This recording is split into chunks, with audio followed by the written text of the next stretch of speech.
시간 다 같이 찬송가 404장 같이 찬양하시겠습니다. 그 크신 하나님의 사랑 찬송가 404장입니다. 같이 찬양하겠습니다. 찬송가 404장 같이 찬양하겠습니다.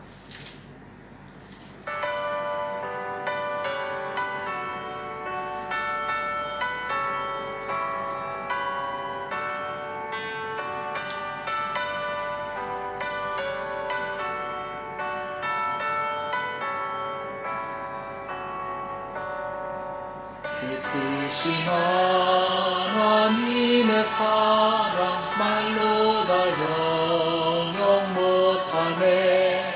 저 높고 높은 별을 넘어 이 낮고 낮은 땅 위에 죄로만 영혼 구하려고 그 아들 보내사 죄를 삼으시고 죄 용서하셨네. 하나님 크신 사랑을 증량 다 못하네. 영원히 변치 않는 사랑 성도여 찬양하세. 외로운 시절 지나가고 땅 위에 영화쇠할 때 주 믿지 않던 영혼들은 큰 소리 외쳐 울어도 주 믿는 성도들에게 큰 사랑 베푸사 우리의 죄 사했으니 은혜 잊을까. 하나님 크신 사랑을 증량 다 못하네. 영원히 변치 않는 사랑 성도여 찬양하세.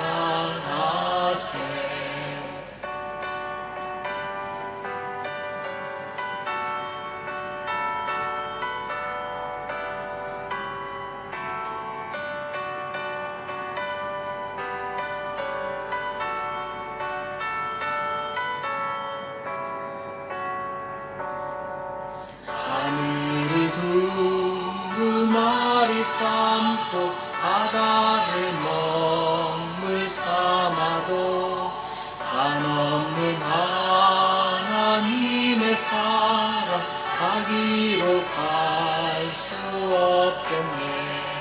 하나님의 크신 사랑 그 어찌 갔을까.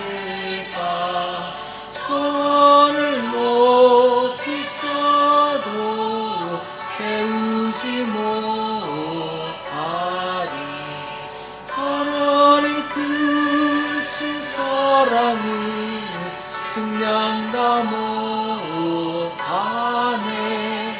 영원히 변치 않는 사랑 성도여 찬양하세.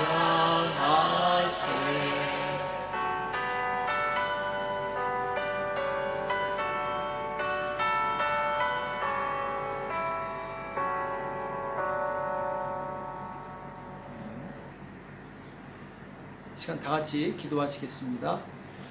살아계신 하나님 아버지, 오늘 수 예배로 주님 앞에 영광 돌릴 수 있도록 은혜 주심을 감사합니다. 하나님의 그 크신 사랑을 우리가 깨닫고 그 사랑 안에 거할 수 있도록 주님 도와주시기 바랍니다. 우리 안에 사랑이 없음을 고백하오니 주님 우리를 불쌍히 여겨 주시옵시고 하나님이 주신 그 놀라운 사랑으로 이웃을 사랑하며 형제를 사랑하며 아버지의 뜻을 이룰 수 있도록 인도하여 주시옵소서. 하나님 아버지, 지금 온 세계가 코로나 바이러스로 인해서 많은 고통과 신음 가운데 있습니다. 불쌍히 여겨 주시옵시고 우리의 모든 죄악을 용서하여 주시며 주님 속히 회복되어서 주님 다시 정상의 일상으로 돌아가게 도와주시옵시고 다시 한번 새로운 마음으로 주님을 잘 섬길 수 있도록 주님 도와주시옵소서. 우리의 짧은 인생 오직 주의 영광을 위해서 살기 원합니다. 주님, 우리를 통해서 주의 뜻이 이루어질 수 있도록 우리를 성령의 도구로 치유의 도구로 사용하여 주시옵소서. 오늘 우리에게 주시는 말씀을 듣기 원합니다. 우리에게 말씀하여 주시옵시고 깨닫는 은혜가 있도록 도와주시옵소서. 감사하며 예수님의 이름으로 간절히 기도합나이다. 아멘.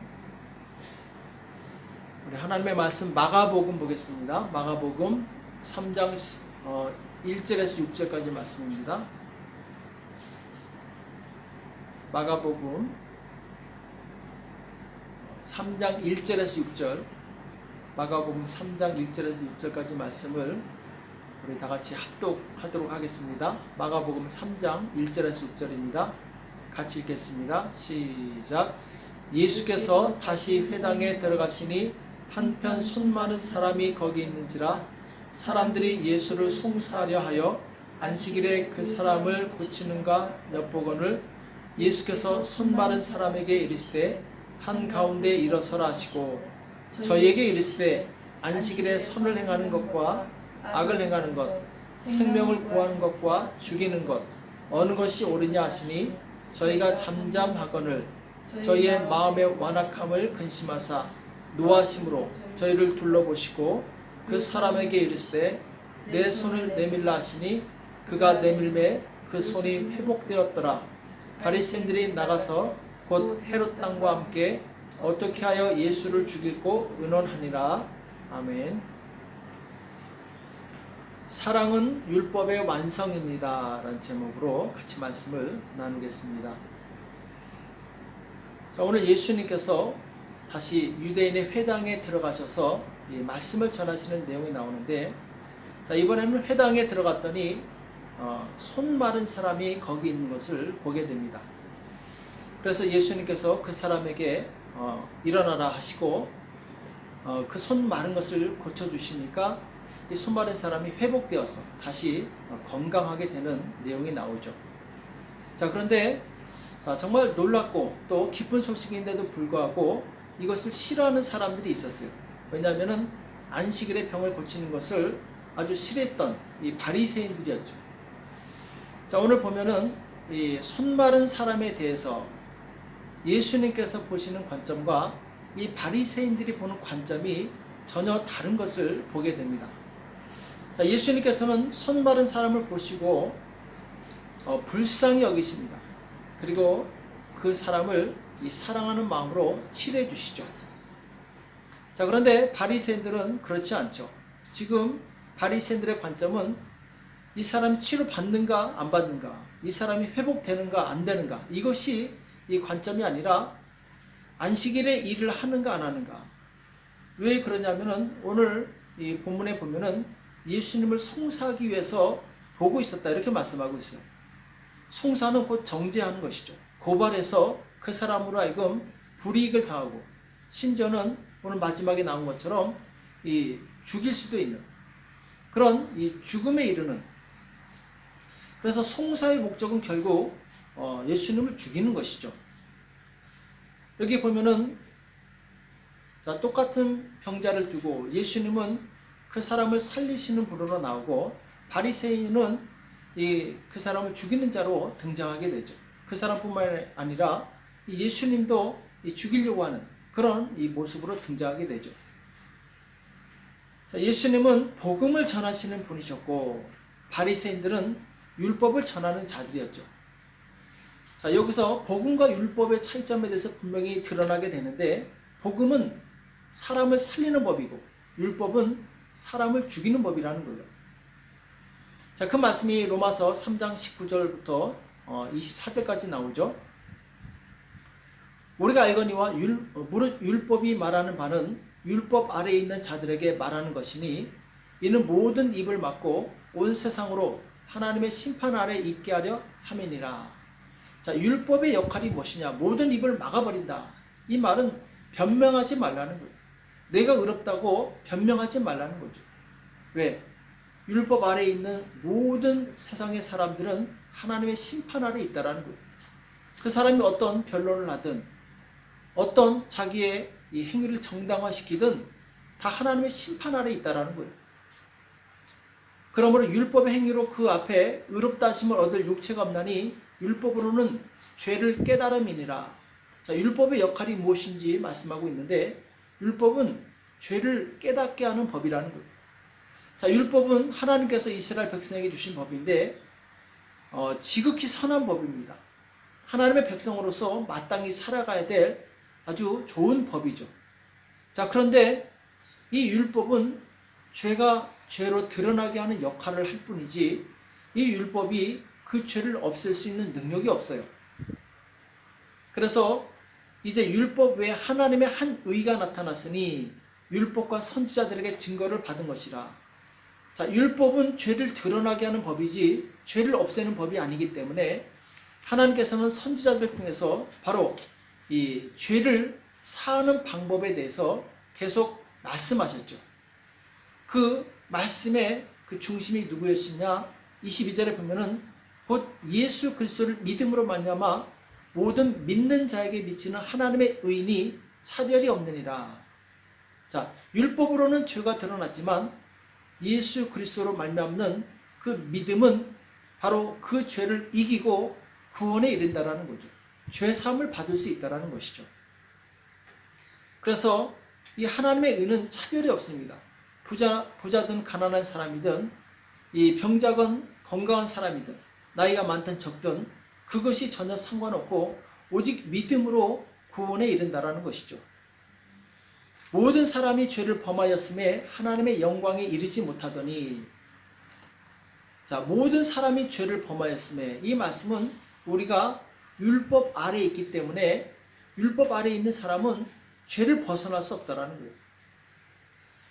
자, 바리새인들은 완벽하게 이 율법을 지켰다고 말씀하고 스스로 자랑하고 있는데 예수님께서는 그들의 의도 헛것이라고 말씀하고 있죠. 왜냐하면은 마음속에 남의 것을 남을 미워하기만 해도 그 사람은 살인한 자라고 말씀하셨기 때문에,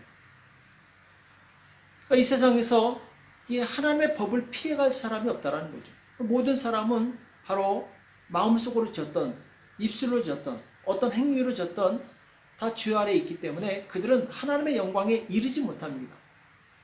오직 무엇으로 하나님의 영광에 이룰 수 있느냐? 그리스도 예수 안에 있는 구속으로 말미암아 하나님의 은혜로 값없이 의롭다 하심을 얻은 자가 되었느니라. 자, 오직 하나님의 은혜만이 우리를 죄에서 구원할 수 있다는 것이죠.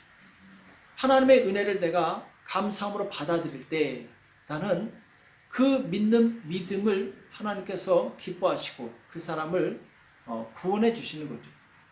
그래서 우리는 믿음으로 구원을 받는 것입니다. 율법의 행위로 구원받는 것이 아니라 예수님을 믿음으로, 그 은혜로 우리가 구원을 받는 것이죠. 오늘 이 예수님을 정죄한 바리새인들은 자기들의 행위로 의롭다 하려고 했어요.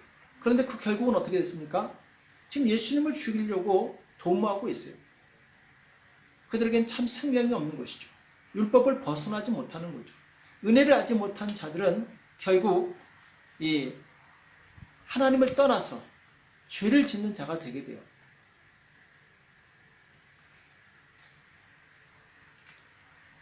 지금 잘못하면 우리가 오해할 수 있는 게 율법이 나쁘다는 것이 아닙니다.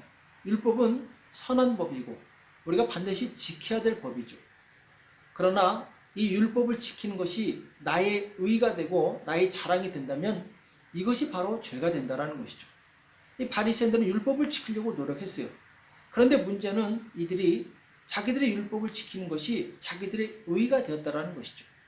자기가 의로우니까 남들을 의롭지 않다고 비판하게 되고 그래서 그 사람들을 정죄하고 죽이려고 하는 것이죠. 우리에겐 반드시 은혜가 필요합니다. 그 은혜가 없이는 우리는 각박한 사람이 될 수 있어요. 사도 바울을 보게 되면은 이 사람이 예수님을 믿기 전에는 사람들을 핍박하고 또 아주 이 사람들을 고통스럽게 하는, 심지어는 잡아다가 죽이는데 놔두는 그런 이 포악한 사람이었죠. 근데 아이러니하게도 그 사람은 바리새인이었어요. 율법주의자였어요. 율법의 이 신봉자, 율법을 지킴으로 자기가 의롭다고 여기는 사람은 결국 남을 해하거나 죽이는 자로 결말이 나게 됩니다. 그런데 바울이 예수님을 믿고 나서 그 다음에 복음주의자로 변화되게 되죠. 율법주의자에서 복음주의자로 변화되게 되는데, 이때부터 바울은 사람을 살리는 자가 돼요. 자, 율법주의자였을 때는 사람을 죽이고 그리고 잡아 가두는 사람이었는데, 자, 복음을 믿은 다음부터는 사람을 살리고 치유하고 회복시키는 사람으로 완전히 변화되었다는 것이죠. 그래서 그 전에는 예수 믿는 사람을 보기만 하면 미워하고 잡아다가 감옥에 가뒀는데, 이제는 사람들을 볼 때마다 불쌍히 여기는 거예요. 왜? 나도 똑같은 죄인이기 때문에 그 사람들을 불쌍히 여기는 거죠. 그 전에는 내가 의롭기 때문에 다른 죄인들을 아주 미워했던 것이죠. 오늘 우리는 하나님께서 어떤 성품을 가지고 계신가를 잘 이해할 수 있어야 됩니다. 사도행전 17장 25절에 보면은 하나님은 무엇이 부족한 것처럼 사람의 손으로 섬김을 받을 수 있는 분이 아니시다. 도리어 만민에게 생명과 호흡과 만물을 친히 주시는 하나님이시다. 이렇게 말씀하고 있어요. 생명을 주시고 호흡을 주시고 만물을 주신 하나님. 자, 이것은 곧 무엇을 의미하느냐? 하나님은 사람을 살리시는 분이라는 거죠. 우리를 회복시키시는 분이고 우리가 행복하기를 원하시는 하나님이시라는 거죠. 이 하나님께서 하나뿐인 독생자 예수 그리스도를 이 땅에 보내신 이유가 무엇입니까? 살리기 위해서죠. 요한복음 3장 16절 17절에 보면은 하나님이 세상을 이처럼 사랑하사 독생자를 주셨으니 이는 저를 믿는 자마다 멸망치 않고 영생을 얻게 하려 하심이라. 자, 독생자를 주신 목적이 무엇이냐? 바로 영생을 주시기 위해서 이 독생자를 보내주셨다고 말씀하고 있어요. 영생 곧 영원한 생명이죠. 하나님이 그 아들을 세상에 보내신 것은 세상을 심판하려 하심이 아니요 저로 말미암아 세상이 구원을 받게 하려 하심이라. 아멘. 그렇죠. 하나님께서 예수님을 보내신 목적이 무엇이냐? 우리를 심판하고 파괴하고 죽이려고 오신 것이 아니라 살리기 위해서, 구원을 받게 하기 위해서 예수님을 보내셨다는 거죠. 예수님께서도 자기 스스로 말씀하시기를 내가 온 것은 양으로 생명을 얻게 하고 더 풍성히 얻게 하려는 것이라, 이렇게 말씀하고 있죠. 그러니까 예수님께서 오신 목적이 뭐냐? 바로 자기 백성을 살리고 생명을 주고 그리고 그 생명이 더 풍성하게 하는 것, 이것이 바로 예수님께서 이 땅에 오신 목적이라고 말씀하고 있어요. 반대로 사단은 어떤 존재입니까? 사단은 성경에서 도적이라고 표현하고 있어요. 도적이 오는 것은 도적질하고 죽이고 멸망시키려는 것뿐이요. 자, 사단의 목적은 사람들의 재산을 빼앗고 그리고 병들게 하고 가난하게 하고 심지어는 그 생명을 죽이고 그 인생을 파괴하는 데 있다라는 거죠. 그래서 만약 어떤 사람이 남의 재산을 빼앗거나 그 생명을 해하거나 혹은 다른 사람의 삶을 불행하게 만들고 있다면 그 사람은 사단의 도구로 쓰임받고 있는 거죠. 그의 결말은 비극이요 멸망이 되겠죠. 예수님께서는 선한 목자로 이 땅에 오셨습니다. 자기를 따르는 자들에게 생명을 부으시고 그리고 살리시는 일을 하셨어요. 이제 예수님을 믿고 따르는 그리스도인들은 예수님처럼 다른 사람의 삶을 풍성하고 행복하게 해주는 그리고 그 영혼을 살리는 일을 해야 될 줄을 믿습니다. 그래서 그 사람이 정말 예수님의 사람인가, 이것을 무엇으로 알 수 있냐면은 그 사람의 열매로 알 수 있어요. 그 사람이 사단 편에 서 있는지 아니면은 예수님 편에 있는지 그것은 열매로 알 수 있다는 거예요. 마태복음 7장 16절 이하에 보면은 그의 열매로 그들을 알지니 가시나무에서 포도를 또는 엉겅퀴에서 무화과를 따겠느냐. 자, 가시나무에서 포도를 딸 수가 없죠. 엉겅퀴에서 무화과를 딸 수 없겠죠. 그러니까 나쁜 나무에서는 이 좋은 열매를 거둘 수 없다는 거죠. 좋은 나무마다 아름다운 열매를 맺고 못된 나무가 나쁜 열매를 맺나니 좋은 나무가 나쁜 열매를 맺을 수 없고 못된 나무가 아름다운 열매를 맺을 수 없느니라. 아름다운 열매를 맺지 아니하는 나무마다 찍혀 불에 던지오니라. 이러므로 그의 열매로 그들을 알리라. 자, 그 사람이 그리스도께 속한 사람인지 아니면 사단에 속한 사람인지 무엇으로 구분할 수 있냐면은 바로 열매로 구분할 수 있다라는 거죠. 자, 그럼 그 열매가 뭡니까? 마태복음 7장 15절에 보면은 이 못된 나무의 열매에 대해서 말씀하고 있는데, 거짓 선지자들을 삼가라. 양의 옷을 입고 너에게 나오나 속에는 노략질하는 일이라. 자, 겉으로는 순한 양처럼 보이지만 실제로 속은 그 사람의 재산이나 건강이나 혹은 그 사람 인생을 탐하는 노략질하는 이 악한 그런 자라는 것이죠. 그래서 기독교 역사에 항상 따라붙었던 것이 바로 이단들입니다. 이단들의 특징이 무엇입니까? 양의 옷을 입고 사람에게 다가와서 결국 그 사람의 재산을 빼앗고 가정을 파괴시키고 인생을 파괴시키는 것에 있죠. 그러니까 이단에 잘못 속아서 들어가게 되면은 내 재산과 건강과 행복을 다 빼앗기게 됩니다.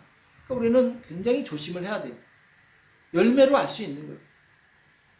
요즘에 인터넷에 얼마나 많은 사람들이 이단에 있다가 나와서 가슴을 쓸어내리면서 그때 그 고통스러운 이 시기를 회상하면서 고백하고 있습니까?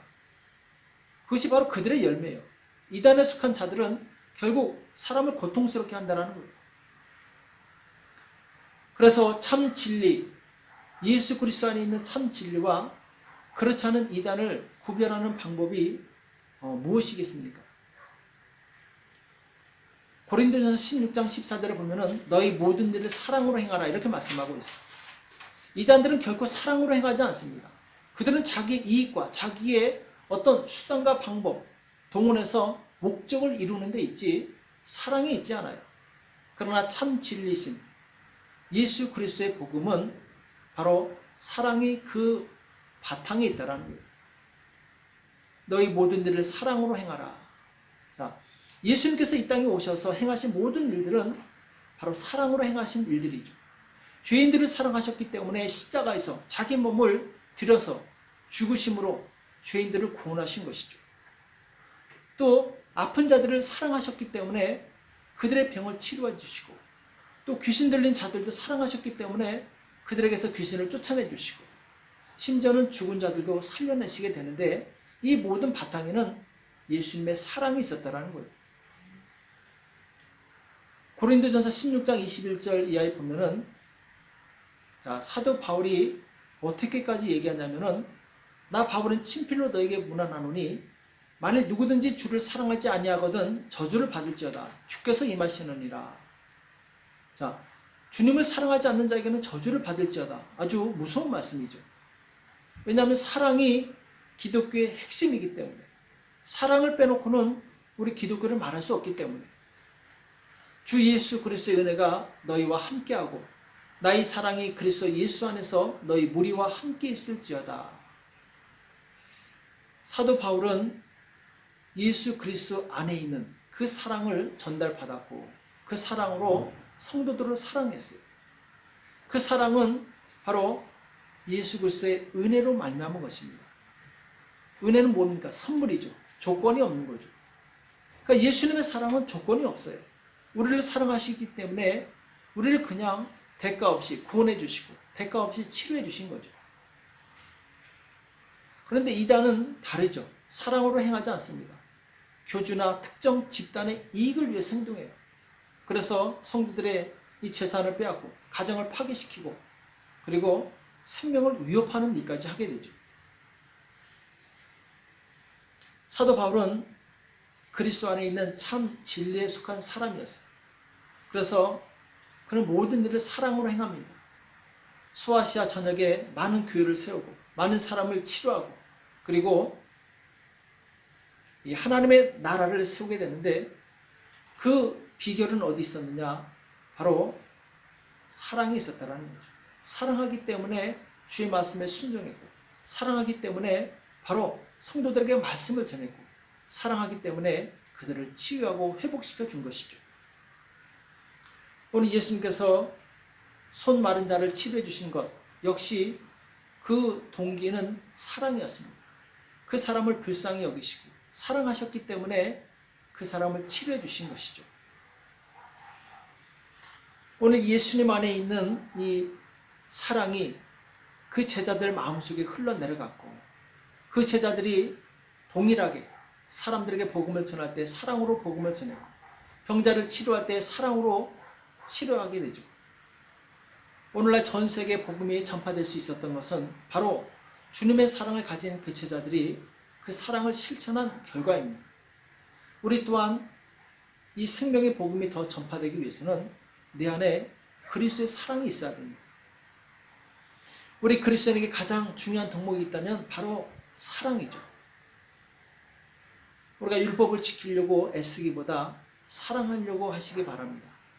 사랑하려고 하면 바로 율법은 자동적으로 지켜지게 돼 있어요. 왜냐하면 이 율법의 정신이 사랑이기 때문에. 로마서 13장 10절에 보면은 사랑은 이웃에게 악을 행치 아니하나니 그러므로 사랑은 율법의 완성이니라, 이렇게 말씀하고 있어요. 사랑은 이웃에게 악을 행치 아니하나니.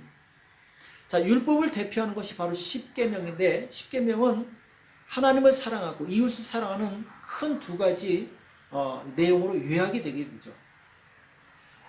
자, 그 중에 이웃 사랑에 대해서 악을 행치 아니한다. 그러니까 사랑하면은 악을 행치 아니하기 때문에 율법은 자동적으로 지켜지게 된다라는 거예요. 아무리 많은 율법이 있다 할지라도 사랑하면은 다 커버가 되는 거예요. 왜? 사랑 안에 모든 것이 들어있기 때문에. 그래서 율법은 사람을 살릴 수 없지만 사랑은 사람을 살릴 수 있습니다. 우리는 이 사랑의 능력을 경험할 수 있어야 돼요. 성경에 보면은 예수님께서 사랑하는 나사로를 살리시는 내용이 나옵니다. 요한복음 11장 32절에 이하에 보면은 이 나사로가 죽었다는 얘기를 듣고 예수님께서 그 동네에 오게 되는데, 이 나사로의 누이 마리아가 예수님한테 그렇게 얘기합니다. 예수님께서 계셨더라면 내 오라비가 죽지 않았겠습니다 하고 울게 되죠.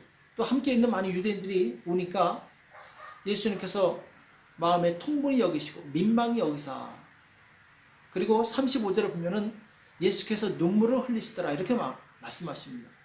그러니까 성경에서 예수님께서 눈물을 흘리시더라, 그 내용이 요한복음 11장에 나와요. 왜 눈물을 흘리셨는가? 36절에 나오는데, 이게 유대인들이 말하되 보라 그를 어떻게 사랑하였는가. 자, 유대인들이 예수님께서 눈물을 흘리시는 것을 보시고 예수님께서 얼마나 나사로를 사랑하셨는가 이렇게 고백하게 돼요. 예수님의 눈물은 사랑의 눈물이었어요. 그 사랑의 눈물, 사랑의 마음으로 무덤에 가서 무덤을 열게 하고 나사로야 나와라 선포하셨을 때 이미 죽어서 냄새가 나는 나흘이 지난 시체가 갑자기 벌떡 일어나더니 예수님 앞에 나오게 돼요. 모든 세포가 정상이 되고 돌아갔던 영혼이 다시 돌아옵니다. 그래서 정상적인 사람으로 완전히 살아나게 되죠. 복원이 됩니다. 나사로를 살린 그 근본 능력은 어디에 있었겠습니까? 그것은 바로 사랑이죠. 예수님께서는 많은 사람을 사랑하셨지만 특별히 마리아와 마르다 그리고 나사로 이 3남매를 특별히 사랑하셨어요. 그리고 이들과 가까이 지내십니다. 이들을 정말 사랑하셨어요. 사랑하는 자가 죽었을 때 예수님께서는 눈물을 흘리셨고 바로 그 눈물의 기도로 죽었던 사람이 살아난 것을 경험하게 됩니다. 그 사랑은 죽은 자를 살리는 능력이 있습니다. 사랑은 불가능을 가능케 하는 능력이 있습니다. 사랑은 불치병 치료하는 능력이 있어요. 우리는 이 사랑의 능력을 의지하시고 믿으시기 바랍니다.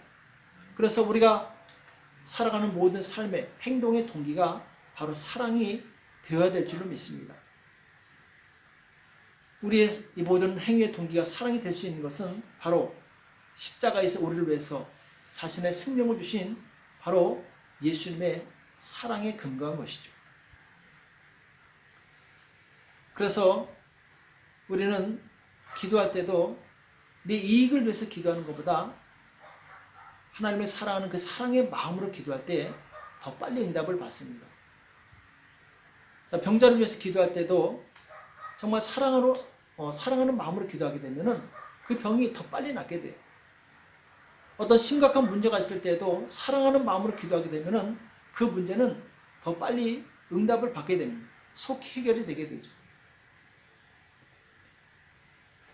하나님께서는 우리 마음의 동기를 보세요.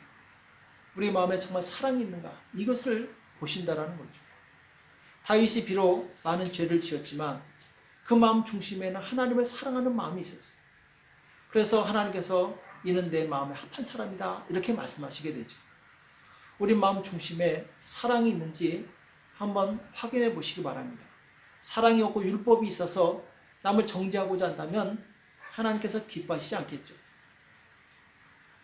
우리가 만약 사랑으로 행하지 않는다면 우리는 하나님의 영광을 가로채는 그런 사람이 될 수 있어요. 자, 무슨 말이냐? 마태복음 10장 8절에 보면은 예수님께서 제자들에게 하신 말씀이 있죠. 병든 자를 고치며 죽은 자를 살리며 문둥이를 깨끗하게 하며 귀신을 쫓아내되 너희가 거저받았으니 거저 주어라. 자, 예수님께서 제자들에게 이 병든 자를 고치고 죽은 자를 살리고 그리고 귀신을 쫓아내되 거저 받았으니 거저 주어라. 이렇게 말씀하신 이유가 뭐냐면은 이것은 바로 하나님을 사랑하는 그 동기에서 비롯돼야지 이것을 고침으로 그 사람한테 뭔가 대가를 요구한다면은 그것은 사랑이 아니라는 거죠. 나를 통해서 병자가 치료받으면은 그것은 하나님이 하신 거예요. 나는 도구로 쓰임받은 것이죠. 근데 한국의 어떤 신유 사역자들이 이것을 마치 자기가 한 것처럼 여기고 사람들에게 돈을 받았을 때 그 사람들은 결국 나중에 타락하고 하나님께 버림받는 것을 보게 됩니다.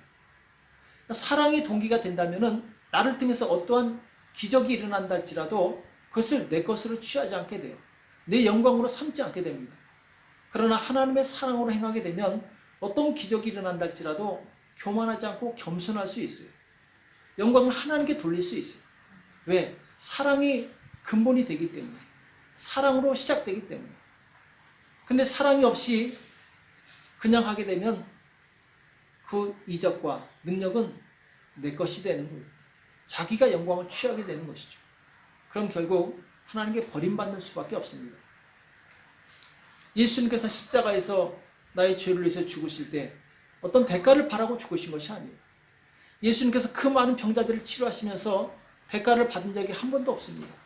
왜? 그것은 하나님께서 우리에게 거저 주시는 은혜이기 때문에.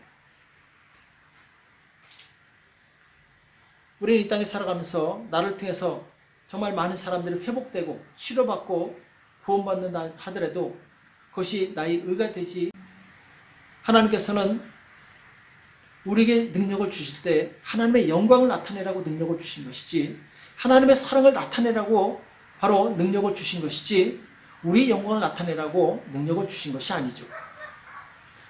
오늘 예수님을 죽이기로 한 바리새인과 헤롯 땅 사람들의 가진 문제는 뭐냐?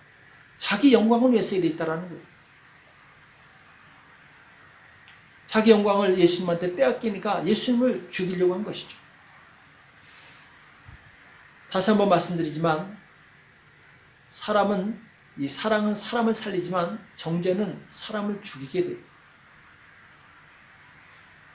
율법주의자들은 남을 쉽게 정죄합니다. 그러나 그 정죄는 그 죽음으로 이어진다라는 거예요. 그래서 예수님께서는 성경에 보면은 로마서 8장 1, 2절에 그리스도 예수 안에 있는 자에겐 결코 정죄함이 없다 이렇게 말씀하고 있어요. 우리가 그래서 예수 안에 있다면 우리는 스스로를 정죄해서도 안 됩니다. 그리고 남을 정죄해서도 안 돼요. 왜? 예수님 안에는 그리스도 예수 안에 있는 생명의 성령의 법이 죄와 사망의 법에서 너를 해방하였습니다. 예수님 안에 있으면은 이제 우리가 율법 아래 있지 아니하고 죄 아래 있지 아니하고 자유와 그리고 이 소망 가운데 있는 것이죠. 진정한 그리스도인은 결코 남을 정죄하지 않습니다. 남을 판단하지 않아요. 왜? 나도 죄인이었고 나도 하나님의 은혜로 구원받았기 때문에 남을 함부로 정죄하지 않는다는 거죠. 내가 은혜를 받았기 때문에 또한 나도 남에게 은혜를 베푸는 사람으로 변화되는 거죠. 이제 우리는 우리의 삶의 태도를 완전히 바꾸시기 바랍니다. 우리의 생각과 말과 행동이 완전히 변화되기를 축복합니다. 우리 마음에 미워하는 마음, 시기하는 마음이 있다면 그것은 사람을 죽이게 돼요. 그러나 사랑하는 마음, 감사하는 마음이 있다면 사람을 살리게 됩니다. 또 우리 입술에 정죄하는 말, 남을 고발하는 말이 있다면 그 말은 사람을 죽이게 됩니다. 그러나 우리 입술에 용서하는 말, 축복하는 말이 있다면 그 말은 다른 사람을 살리게 돼요. 또 우리의 행동에 남에게 명령하고 지시하는 그런 사람은 죽이는 사람이에요. 그러나 자원에서 섬기고 봉사하는 그런 행동은 사람을 살리게 되죠. 사람을 살리는 것이 바로 복음입니다. 우리가 정말 복음 안에 있다면 우리는 우리의 생각과 말과 행동이 다 사람을 살리는 쪽으로 가야 돼요. 예수님께서 나 같은 죄인을 사랑하시고 그리고 나를 축복하시고 치료하시고 영생을 주신 것을 기억하시기 바랍니다. 예수님께서는 나를 살리셨어요. 이제 예수님께서 나를 살리신 것처럼 예수님께서 나를 정죄하지 아니하시고 살리신 것처럼 나 또한 다른 사람을 정죄하지 않고 살리는 사람이 되기를 축복합니다. 그래서 우리 마음으로 다른 사람을 축복하고 또 다른 사람을 치유하고 우리 입술로 복음을 전하는 저와 여러분 되시길 예수님의 이름으로 축복합니다. 기도하겠습니다. 사랑해 주님 감사합니다. 우리를 사랑하사 십자가에서 못 박혀 죽으시고 그 흘리신 피로 우리의 모든 더러운 죄악을 씻어주심을 감사합니다. 이제 하나님의 그 놀라운 은혜와 사랑을 우리가 기억하게 도와주시옵시고 바리새인들처럼 말씀으로 남을 정죄하지 않게 도와주시옵시고 오직 하나님께서 나에게 은혜를 베푸신 것처럼 나 또한 다른 사람에게 은혜를 베풀 수 있도록 도와주시옵소서. 우리 마음으로 사랑하게 도와주시옵시고 입술로 축복하게 도와주시옵시고 행동으로 섬길 수 있는 진정한 그리스도인이 되어서 다른 사람을 살리는 복된 인생이 될 수 있도록 도와주시옵소서. 감사하며 예수님의 이름으로 간절히 기도합나이다. 아멘. 이 시간 잠깐 이 광고 몇 가지 하고 축도로 예배를 마치겠습니다. 오늘 우리 김승혜 권사님, 조남주 집사님, 어머니 김병옥 권사님께서 어젯밤 11시 반에 소천하셔서 카페아타 한인공유묘지에서 장례 예배를 드렸습니다. 우리 함께 해주신 모든 분들 감사드리고요. 그리고 이미 알고 계신 것처럼 어느 독지가가 우리 목회자 협의회 마스크 200개를 기증해 주셔서 우리 목장별로 다 나눠줬습니다. 그리고 우리 전윤찬 집사님, 정유희 집사님 가정에서 손 소독제 100개를 기증해 주셔서 역시 각 목자님들에게 또 목장에게 전달했습니다. 이렇게 제공해 주신 모든 분들께 감사드리고요. 그리고 4월 12일까지 이제 오늘부터 더 통제가 엄격해진다고 합니다. 지금 세메나 산타 기간이기 때문에 통제가 더 엄격하게 진행되는데 가급적 이 밖에 출입을 제한해 주시고 특별히 아순시온 밖으로 나가지 마시기 바랍니다. 지금 이 지방과의 엄격한 통제가 이루어진다고 하니까 가정에 머무시면서 기도하시고 그리고 말씀으로 내 영혼을 충만케 하시기를 예수님의 이름으로 축복합니다. 우리 기도하겠습니다. 이제는 우리 주 예수 그리스도의 은혜와 하나님 아버지 극진하신 사랑하심과 성령님의 교통 역사 인도하심이 진실로 하나님의 놀라운 사랑을 받아 그 은혜에 감사하여 다른 많은 사람들에게 그 사랑과 은혜를 전파하고 삶으로 실천하는 복된 성도들 머리 위에 교회 위에 이제부터 영토록 함께 있을지어다. 아멘.